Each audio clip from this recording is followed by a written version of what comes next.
சிட்டிபுரம் வந்தாலே எல்லோரும் ஒரு தடவை நடுநடுங்கி பயந்து அவளை வழிபடி கொண்டார்கள்.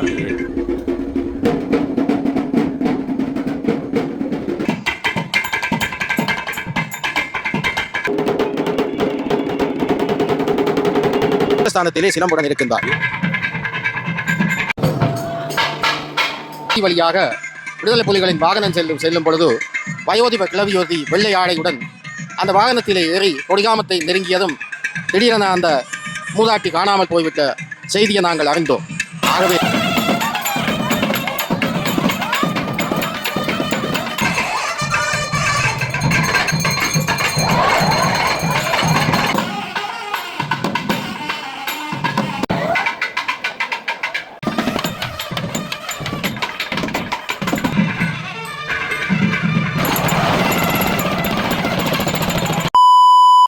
உறவுகளே வணக்கம். இப்போ நான் வந்து யாழ்ப்பாணம் பரணி சிட்டிவரம் அம்மன் கோயிலுக்கு தான் வந்தனான். சிட்டிவரம் கண்ணகை அம்மன் கோயிலுக்கு தான் வந்தனான். இன்றைய தினம் வந்து திருவிழா ஆரம்பமாகுது. இங்கே வந்து கொடியேற்ற திருவிழா இல்லை, அலங்கார உற்சவம் தான் நடைபெறும். 14 நாட்கள் நடைபெறும். இன்றைய தினம் வந்து திருவிழா ஆரம்பமாகுது. இன்றைய திருவிழா வந்து எப்படியெல்லாம் இங்கே நடைபெற போகிறது. மருது வந்து இங்கே முதல் நாளே கொடியேற்றம் அன்று முதல் நாளே வந்து பொங்கல் நிகழ்வெல்லாம் நடைபெறுது. என்ன மாயன்னு சொல்லி இந்த நடக்கிற முழு நிகழ்வுகளை வந்து உங்களை காட்டிக்கொள்கிறேன். காணொலியை முழுமையாக பாருங்கள். இப்போ தான் நிசாந்தன் பி யூடியூப் சேனல் நீங்கள் ஃபஸ்ட்டாக வாருங்க சொன்ன எனக்கு சப்ஸ்கிரைப் பண்ணி ஆதரவு தாங்க. பரணி சிட்டிவரம் கண்ணகி அம்மனுடைய திருவிழா நிகழ்வுகளை முழுமையாக பார்ப்போம் வாங்க.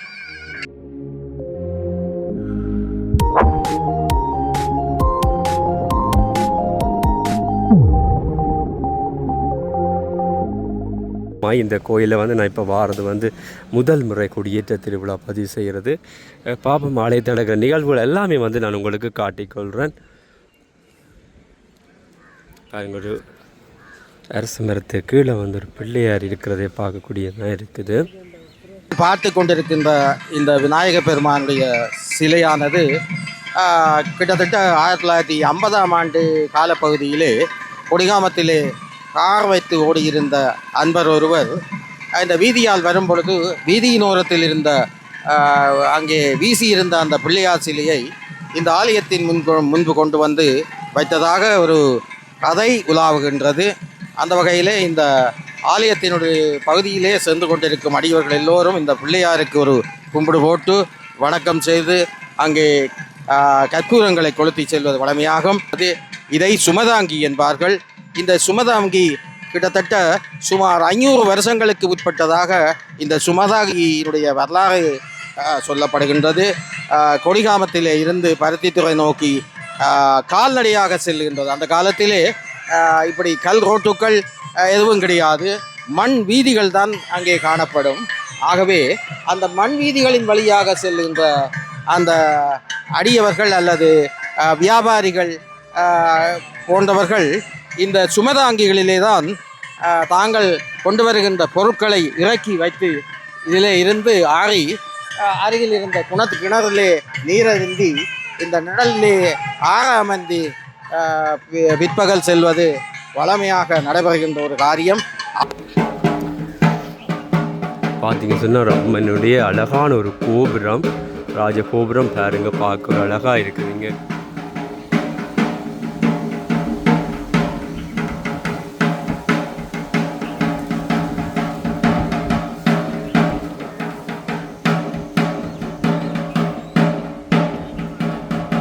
பாருங்க வந்து இங்கே பொங்கல் நடைபெற்று கொண்டிருக்கு. நான் நினைக்கிறேன் வைகாசி விசாக பொங்கலாக தெரியவில்லை, அதையும் வந்து கேட்டறிவோம். பாருங்கள் மண் பானையில் இந்த ஒரு பொங்கல் நடைபெற்று கொண்டார். அற்புத காட்சியை பார்க்கக்கூடிய மாதிரி இருக்குது. அதுக்கு முதல் பாருங்க ஒரு அம்மனுடைய அம்மாளாச்சின்ற ஒரு சிலை ஒன்று இருக்குது. பாருங்கள் நான் கோவைக்கு அந்த ஆட்டோமேட்டிக்காக அந்த கதவை வந்து திறப்படுது. இங்கே மலச்சி தாயே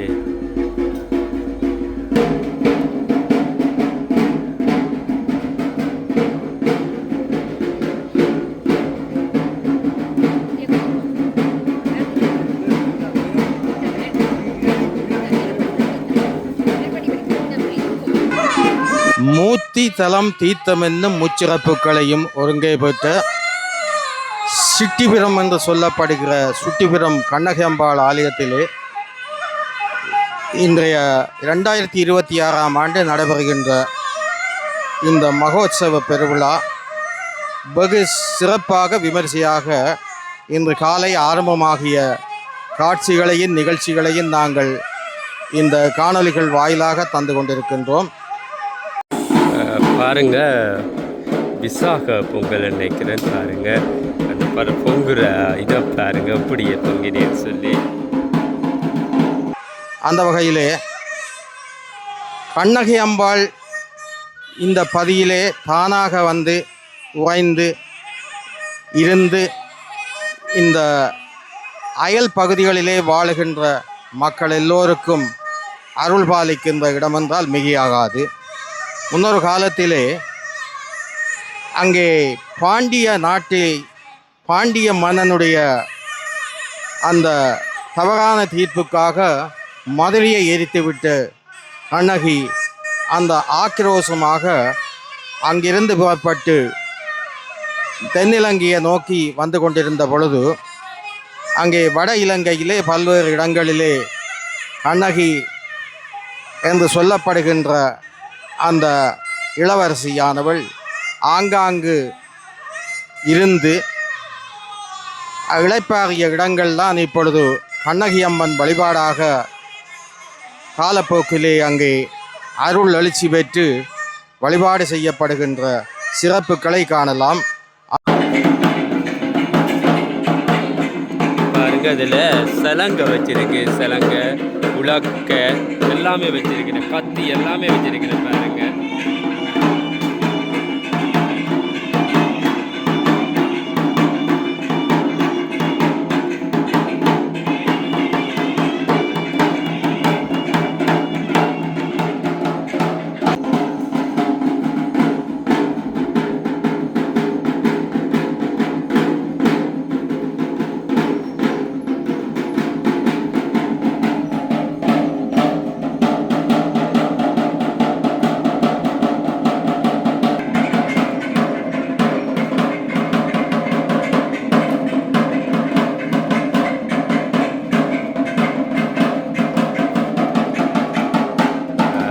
வைரவர் சூளம் வச்சிருக்கு. அந்த பொங்கலுக்குரிய அரிசி வச்சிருக்கு. பாருங்க, தீட்டல் பஜ்ஜி அரிசி.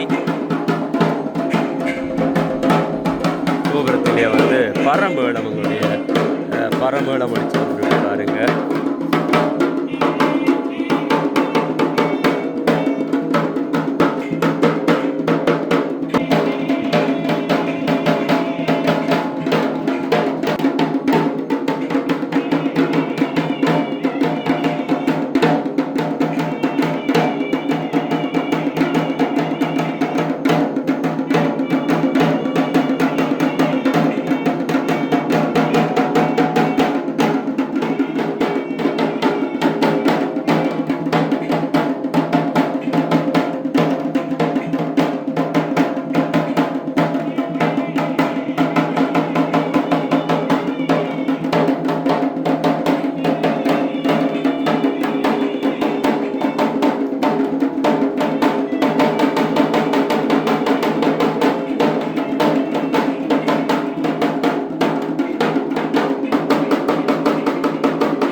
அந்த வகையிலே அங்கனாங்கடவை என்று சொல்லப்படுகின்ற இடம், அதற்கு அப்பால் இங்கே சிட்டிபுரம் கண்ணகை அம்பாள், அங்கே அல்லிப்பளை கண்ணகை அம்பாள், வற்றாப்பளை கண்ணகை அம்பாள் என்று இந்த கண்ணகை அம்பாள் ஆலயங்கள் வட இலங்கையிலும் தென்னிலங்கையிலேயும் இந்த கண்ணகை அம்பாளுடைய ஆலயங்கள் மிகச்சிறப்பாக அங்கே வழிபாடு செய்யப்படுகின்றதை நாங்கள் காணக்கூடியதாக அறிகின்றோம். அந்த வகையில் கண்ணகி அம்பிகள் வழிபாடு மகாவம்ச இலங்கையினுடைய சரித்திர ஆராய்ச்சி நூல்கள் வாயிலாக கஜபாகு மன்னன் காலத்திலே அங்கே சேரன் செங்குட்டுவன் இந்தியாவிலே கண்ணகிக்கு விழா எடுத்த பொழுது அந்த வழிபாட்டில் அவன் கலந்து கொண்டதாக நாங்கள் வரலாற்று ஆதாரங்கள் மூலம் அறிகின்றோம். ஆகவே சுமார் 1000 ஆண்டுகளுக்கு முற்பட்ட கால தொடக்கம் இந்த கண்ணகி அம்மன் வழிபாடு இருந்திருக்கின்றது.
இந்த பகுதியிலே இந்த சுட்டிபுரம் பகுதியிலே கண்ணகை என்ற நாமத்துடன் வந்து குடியிருந்து அருளாட்சி செய்கின்றாள் அம்பாள்.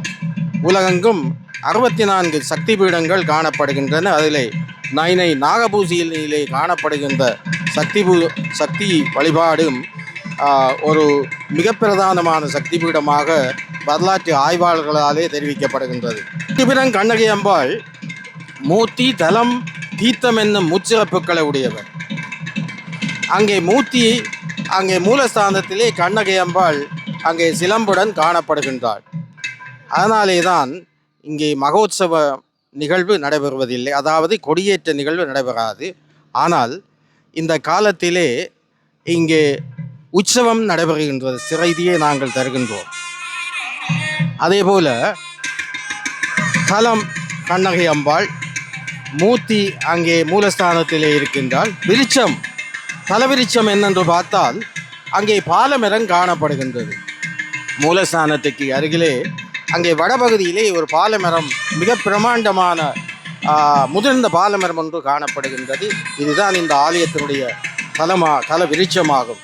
இந்த விருட்சத்தின் கீழே தான் அம்பாள் அங்கே இந்த பகுதியிலே நடமாடி இந்த பகுதியிலே காணப்படுகின்ற இடைச்சிறுவர்களுடன் விளையாடிவிட்டு அந்த இடைச்சிறுவர்கள் கொடுக்கும் பசும்பாலினை கொண்டு வந்து இந்த மரத்தின் அருகிலே இருந்து அங்கே அவள் அருந்தியதாக எமது முன்னோர்கள் கூறுகின்றார்கள். அதேபோல ஆலயத்தினுடைய மேற்கு பகுதியிலே தும்பிருவில் என்று சொல்லப்படுகின்ற பகுதியிலே விநாயகப் பெருமானுடைய ஆலயம் காணப்படுகின்றது. அந்த ஆலயத்திலே காணப்படுகின்ற அந்த தீர்த்த குளம்தான் அம்பிகையினுடைய தீர்த்தமாடும் குளமாக தற்பொழுது அங்கே நடைபெற்று வருகின்ற செய்தியை நாங்கள் தருகின்றோம். ஆக கண்ணகை அம்பாள் ஆலயத்தின் மூலஸ்தானத்திலே சிலம்புடன் இருக்கின்றார். 1000 ஆண்டுகளுக்கு முற்பட்ட பழமை வாய்ந்த இந்த ஆலயம் மிக மூர்த்திகரமானது. இந்த இந்திய இராணுவம் மற்றது இலங்கை இராணுவ படையெடுப்புகளின் பொழுது இந்த இராணுவத்தினர் இந்த ஆலயத்தை நெருங்க விடாது அம்பிகை பாதுகாத்தார். ஆலயத்திலே வந்து தஞ்சமென இருந்த அடியவர்கள் எல்லாம் அம்பிகை பாதுகாத்த செய்திகளை நாங்கள் பார்க்கின்றோம். ஒரு தடவை இந்த ஆலயத்தில் இருந்து ஆலயத்தின் கிழக்கு பகுதியில் செல்லும் வீதி வழியாக விடுதலை புலிகளின் வாகனம் செல்லும் பொழுது வயோதிப கிழவியொருத்தி வெள்ளை ஆடையுடன் அந்த வாகனத்திலே ஏறி கொடிகாமத்தை நெருங்கியதும் திடீரென அந்த மூதாட்டி காணாமல் போய்விட்ட செய்தியை நாங்கள் அறிந்தோம். ஆகவே எல்லோருக்கும் அவள் அச்சத்தையும் அச்சுறுத்தியும் தன்னை நாடி வரும் அடியவர்களை பாதுகாப்பதும் தான் இந்த அம்பிகையினுடைய சிறப்பாகும். அந்த வகையிலே சிட்டிபுரம் என்றாலே எல்லோரும் ஒரு தடவை நடுநடுங்கி பயந்து அவளை வழிபடுகின்றார்கள். தென்னிலங்கை நோக்கி செல்லும் பருத்தித்துறை கொடிகாமத்தை நோக்கி செல்கின்ற வீதியிலே அமைந்ததினால் மேலும் சிறப்பு பெற்று இங்கே பிரயாணங்கள் மேற்கொள்ளும் அடியவர்கள் எல்லோரும் இதிலே இறங்கி அங்கே கற்பூரம் கொளுத்தி தேங்காய் உடைத்து செல்வது வழமையாகும். ஆகவே அருளை அள்ளி அள்ளி வழங்கி கொண்டிருக்கின்ற கண்ணகை அம்பாள் தென்மராட்சியிலே வாழுகின்ற இந்த தென் மறவர்களாலே ஆட்சி செய்யப்பட்ட தென்மராட்சி பகுதி மிகச்சிறப்பு வாய்ந்தது. இங்கே நிலவளம், நீர்வளம், தென்னைகள், பனைகள், பலாமரங்கள் என்று பல்வேறு விதமான இயற்கையான செழிப்புள்ள நிலப்பகுதிகளும் மருதநில பகுதியுமாக காணப்படுகின்ற இந்த பகுதி அமைந்து இருந்து அங்கே அருளாட்சி செய்கின்ற சிறப்பு சுட்டிபிரம் கண்ணகை அம்பாளுக்கு உண்டு. பார்த்தீங்கன்னா முன் அமைப்பு தோற்றம் இந்த அழகி அம்மனுடைய பாருங்க. இந்த விசா பொங்கல் தினத்தை வந்து பொங்கல் செய்கிறத பார்க்கக்கூடியமாக இருக்குது.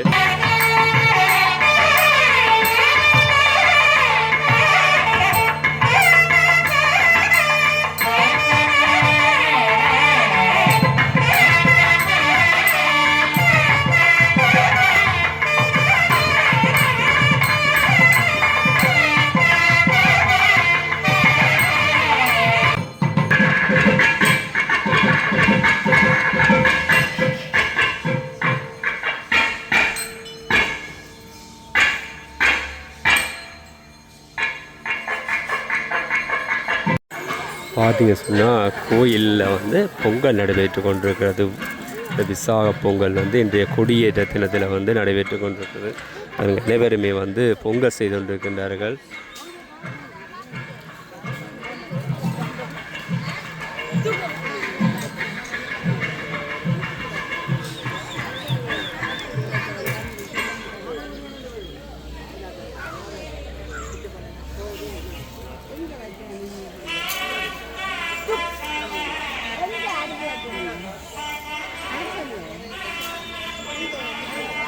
இந்த இடத்துல வந்து நிறைய பொங்கல் வந்து நடைபெற்று கொண்டிருக்குது.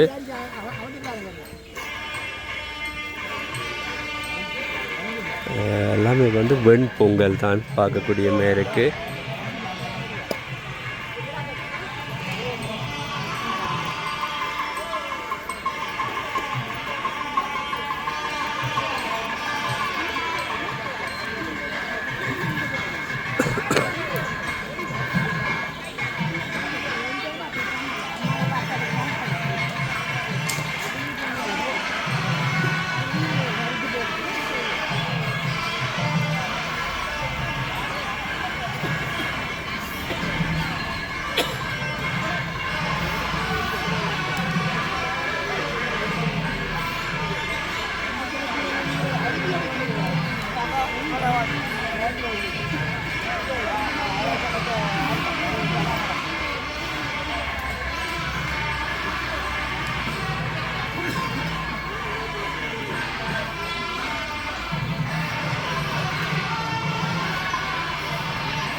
பாருங்க சார், அம்மா ஒரு ஆளும் வந்து இந்த இடத்துல பொங்கல் செய்கிறா.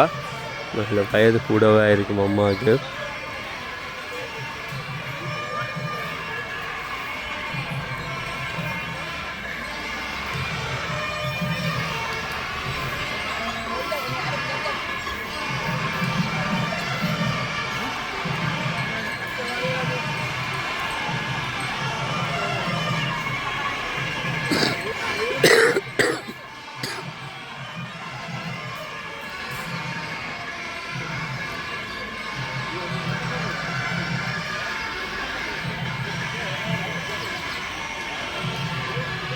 பாருங்க வந்து குரங்கு வாழைப்பழம் சாப்பிடுன்றத கொஞ்சம் பாருங்க.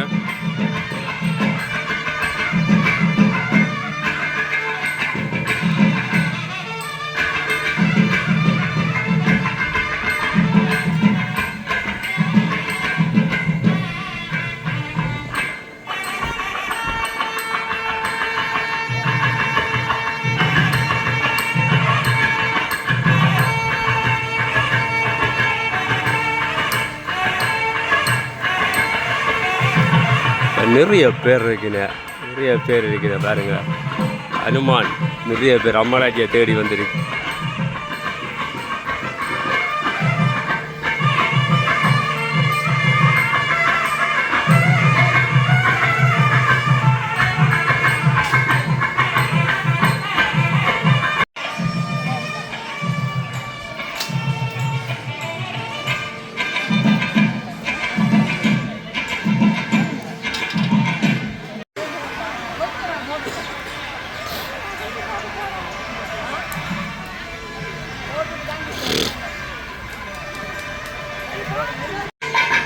பார்த்தீங்க சொன்னால் பொங்குற எல்லாமே வந்து இந்த இடத்துல வந்து பொங்கல் பானைகள் எல்லாம் வைத்து படைக்கிற நிகழ்வு நடைபெறும் பாருங்க. சக்கரை பொங்கல், வெண் பொங்கல் எல்லாமே இருக்குது.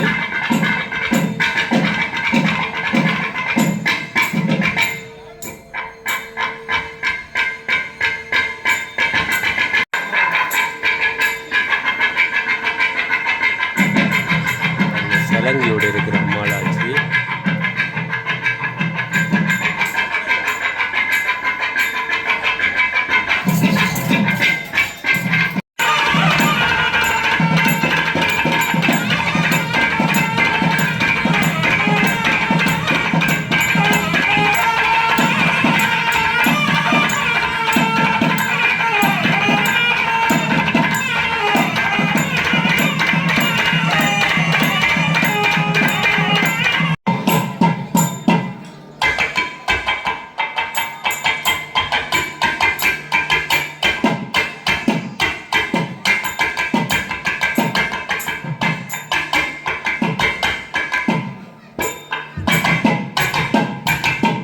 சுட்டிபுரம் கண்ணகி ஆலயத்திலே இன்றைய தினம் அலங்கார உற்சவம் ஆரம்பமாயிருக்கின்றது. ஏனெனில் கண்ணகைக்கு மகோத்சவம் நடத்த முடியாது, அது சைவ ஆகம முறைப்படி கிரியைகள் நடைபெற முடியாது. ஆகவே அந்த வகையிலே இன்றைக்கு அலங்கார உற்சவம் இன்றைக்கு ஆரம்பமாக இருக்கின்றது.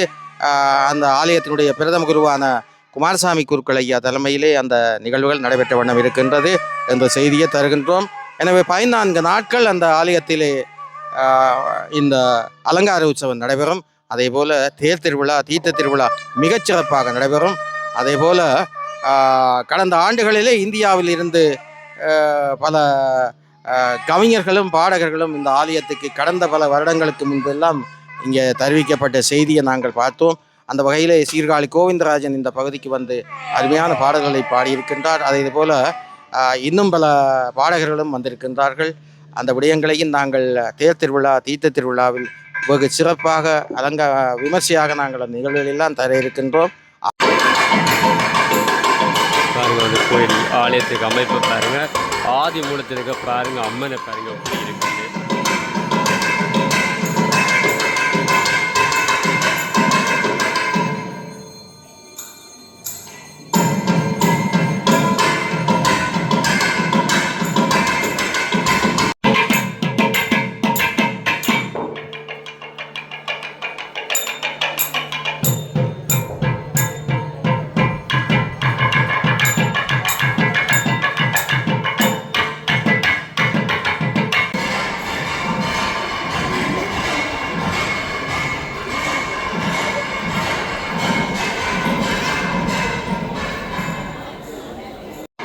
பாருங்க வந்து கோயிலுக்குள்ளே வந்து ஒரு வேப்ப மரம் ஒன்று இருக்குது. பாருங்க இதில் வந்து முருகன், இதில் பார்த்தீங்கன்னா வேப்ப மரம். ஆலயத்தில் வந்து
सन्नो भवद्भयमाः सन्नो इन्द्रो बृहस्पतिः सन्नो विष्णुः शिल्पं परिविपाने मन्दिरे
முன்பெல்லாம் கடந்த 25, 30, 40, 50 ஆண்டுகளுக்கு முற்பாடு இந்த ஆலயத்திலே 6 மேடைகளை அமைத்து அந்த 6 மேடைகளிலும் தவில் நாதேஸ்வர கச்சேரிகளும் சின்னமேளம் என்று சொல்லப்படுகின்ற அந்த நாட்டிய நடனமும் விடிய விடிய நடைபெறுவது சிறப்பாகும்.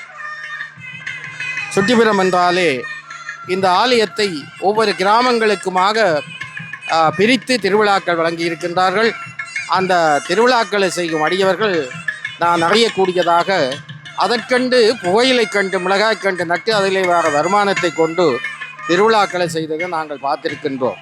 இப்பொழுதெல்லாம் வெளிநாடுகளில் இருந்து பணத்தை தெரிவித்து விழாக்களை செய்வார்கள். ஆனால் முன்புள்ளவர்கள் அவ்வாறல்ல. அவர்கள் சிறிய பணங்களை சேகரித்துத்தான் இந்த விழாக்களை செய்து மிகச்சிறப்பாக வழிபட்டார்கள். மிகச்சிறந்த பண்பாடுகள் வளம் மிக்க பகுதியாக இந்த சுட்டிபுரம் பகுதி காணப்பட்டது. ஆகவே இன்றைக்கு ஆலயத்திலே குமாரசுவாமி குருக்களையா அவர்கள் அதிகாலை தொடக்கம் ஆலயத்திலே உள்ள வழிபாடுகளை அபிஷேகங்களை எல்லாம் செய்த காட்சிகளை நீங்கள் கண்டீர்கள். இந்த மகோத்சவ விழாவிலே முதலாவது நாள் நடைபெறும் நிகழ்விலே கலந்து கொண்ட அன்பர்கள் அடியவர்கள், இங்கே வர முடியாத உலகெங்கும் வாழும் சைவத்தமிழ் அன்பர்கள், தென்மராட்சி பகுதி மக்கள், இந்த வரணி சுற்றாடலிலே வாழ்ந்துகின்ற நாவற்காடு வரணி குடமியன் என்று சொல்லப்படுகின்ற மந்துவில் மீசாலை என்று சொல்லப்படுகின்ற கொடிகாமம் கச்சாய் பாலாவி என்று இந்த பகுதி மக்கள் எல்லோரும் உலகெங்கும் வாழ்ந்து கொண்டிருக்கின்றார்கள்.